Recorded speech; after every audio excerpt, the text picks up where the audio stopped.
Hello drone racers, I'm Mark, and today on Drone Racer 101 we're going to take a look at a brand new airplane from a company called Airbees. What I think is most impressive is the super compact packaging that they've managed for this.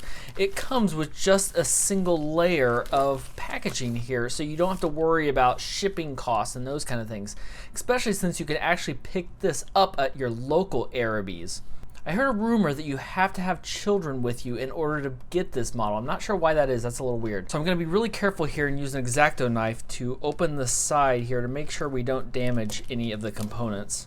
But now I see they actually looked out for you, and they have a tear here section. So here they go. Airbees is always looking out for you to make sure you know how to handle your components. So we'll slide everything out here now, and we've got a set of instructions. Not only do you get the model, but you also get a history lesson. So many of these types of models don't come with any instructions at all. It's nice to see Airbees is really looking out for you. You even get a set of stickers to put on the model so you can add that extra fancy touch. This is a lot more common with airplanes than it is with quadcopters. Now, one thing I'm a little disappointed in is it doesn't actually have instructions. You have the pieces here, so we're gonna have to figure out how to put this all together by ourselves. So there's not too many components here. We've got the plane, and maybe it sticks in that way. No, maybe, oh, there we go.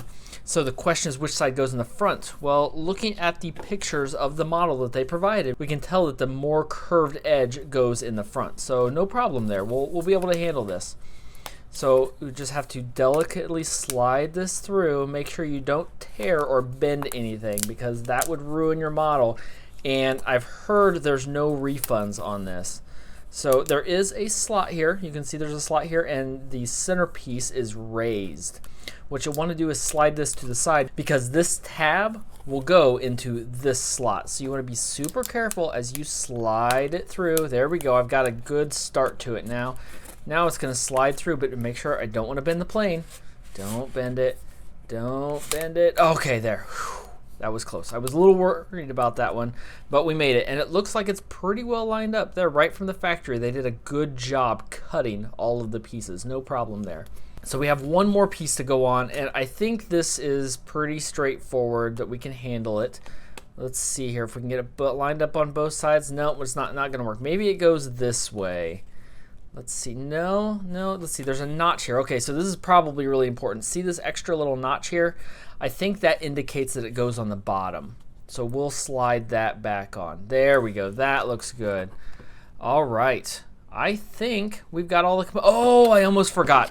I almost forgot the stickers. How could I forget the stickers? Now it does at least show you where they go. So let's see, really important here. We have sticker A. A goes on this side. All right, well, we can handle this. Slide it off all the way. Make sure you don't touch the sticky to the other side. If you do that, they might not come off, and then you won't be able to have the stickers on your model, and it's just not going to be quite the same. So just to make sure we have the balance laid out just right, I'm going to make sure I have the same distance from the wing on both sides. I think I got it a little close. I would be happier if you're doing this so you can learn from my mistake.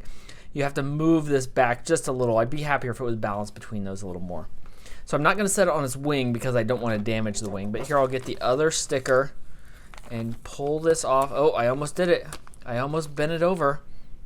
All right, so we'll get this. Oh, wait, is that right? No, oh, where'd the instructions go? Hold on. Okay, the instructions said it goes this way. I went and double checked them. So we've got the spacing here on this side. And there we go. All right, it's all lined up. That looks nice. So now you can see, through the plane, we added some transparency here.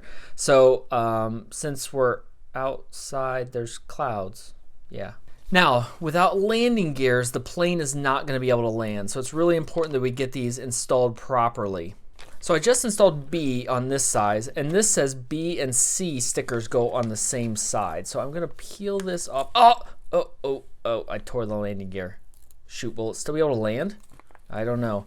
I think it's a really small tear, so I think it'll be okay. We've got that little extra place. I think that'll be okay. If it doesn't, I'll get out my welding rig and put it all back together. So let's see. This goes on here, and we got to make sure this is lined up so the wheels will be able to rotate and land properly. There we go. That looks just about right, I think. So on the other side, we will get it in. Oh, see here, I'm resting it on the wing. You're not supposed to do that, but they didn't give me a lot of options here. Hopefully it doesn't damage the wing while I put this other wheel on here. So on this side, we've got it in place, and we'll line it up, and it will be in. See, it's not good though. On that side, we've got a little clearance underneath. On this side, we don't. So that's probably going to mean while it's landing, it's going to be bobbly because it's offset. But I guess there's only one way to find out. We're going to have to take it outside and see what happens. So we're here in our normal spot to be able to test this out, and we're going to see how it goes on the first maiden flight. It's a little windy today, but we'll see if it's got the power to handle the wind. That was a decent maiden. It stuck the landing, so that wasn't a problem. We're going to try it again. Give it a little more power this time.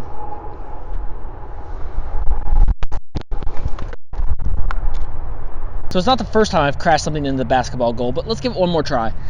So we're going to try going with the wind this time and see if it handles this situation better. Oh, a little better. A little better. Got a little more flight that time. Just for one last trial, we're going to do a long, graceful throw. So see if that makes a difference. A little bit.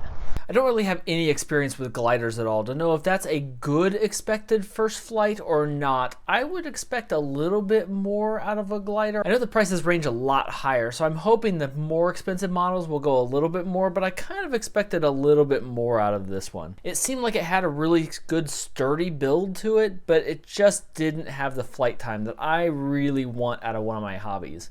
Also, where I live, it's super flat. I've heard they're better in the mountains. Maybe next time I end up in the mountains, I'll take this with me to see if I get a better flight time and a more thrilling experience out of it. But I would probably give this a 9 out of 10 for the cost and the value for what you get out of it. So if you found this useful, leave a like and a comment down below and let me know, do you want to see more gliders on the channel? I know there are a lot of them out there. Some are bigger, some are smaller. I know Airbees has a competitor named Wendy's that makes a glider also. So I'd be happy to check theirs out for a comparison if you guys want to see a side by side. But until next time, remember, golf ball, score.